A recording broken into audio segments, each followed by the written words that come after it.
महाभारत का युद्ध यानी कौरवों और पांडवों का युद्ध। कौरव और पांडव एक ही कुल के चाचा और ताऊ के बच्चे थे।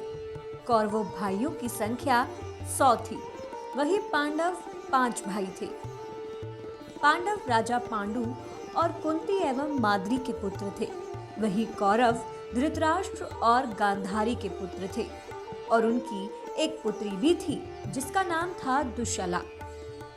हालांकि कहा यह भी जाता है कि धृतराष्ट्र के अपनी दासी के साथ संबंध की वजह से एक और पुत्र हुआ था जिसका नाम युतुत्सु था। लेकिन क्या कभी आपको ये सुनकर आश्चर्य नहीं हुआ कि एक ही माँ की 100 संतानें कैसे हो सकती हैं? दरअसल इसके पीछे भी एक बेहद अद्भुत रहस्य छिपा है।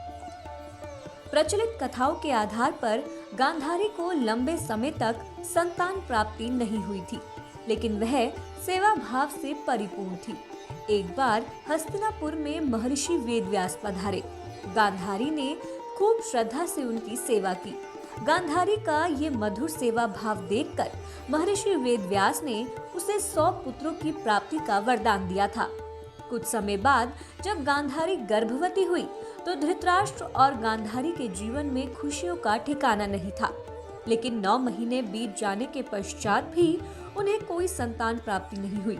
ऐसा करते करते गांधारी के गर्भधारण को कुल 24 महीने बीत गए, लेकिन फिर भी उसे कोई संतान नहीं हुई। अंत में व्याकुल होकर और किसी रोग के भय से चिंतित होकर गांधारी ने अपने गर्भपात की योजना बनाई। जानकर वेदों को बुलाकर उन्होंने गर्भपात की तैयारी कर ली। महर्षि वेदव्यास को जब इस बारे में पता चला तो उन्होंने हस्तिनापुर की ओर प्रस्थान किया। जब वह गर्भ निकाला गया तो देखा कि वह मांस का लोहे के समान केवल एक पिंड था। किसी को भी उससे संतान प्राप्ति की कोई उम्मीद नहीं थी। महर्षि वेदव्यास हस्तिनापुर पहुंचे और उन्होंने समझाया कि 100 पुत्र प्राकृतिक तरीके से प्राप्त नहीं हो सकते, इसलिए गांधारी को अपनी सभी संतानें चमत्कारी रूप से ही प्राप्त होंगी। उन्होंने कहा कि इस मांस के पिंड पर कुछ जल छिड़का जाए। उनके आदेशानुसार उस पर महर्षि की दिव्य दृष्टि में जल छिड़का गया। उसके पश्चात उस मांस पिंड के 101 टुकड़े हो गए। महर्षि ने घी से भरे 101 बर्तन मंगवाए और सभी टुकड़े उनमें डाल देने का सुझाव दिया। इसके बाद ही उन सभी बर्तनों को ढक दिया गया। कहा जाता है कि वेदव्यास ने 2 वर्ष तक उन घी से भरे बर्तनों को एक एकांत स्थान पर रखवा दिया। 2 वर्ष के पश्चात ही सर्वप्रथम उस पात्र में से एक पुत्र की प्राप्ति हुई जो कौरवों में सबसे बड़ा माना गया और उसका नाम दुर्योधन रखा गया।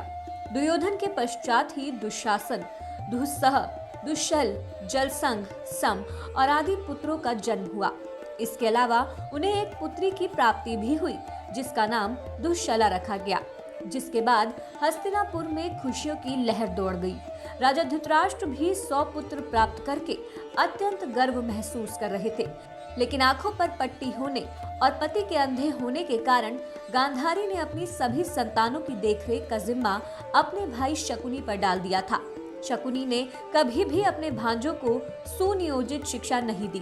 वह सदा ही उन्हें केवल राजगद्दी के लिए ललचाता रहा और अपनी बुरी नीतियां सिखाता रहा।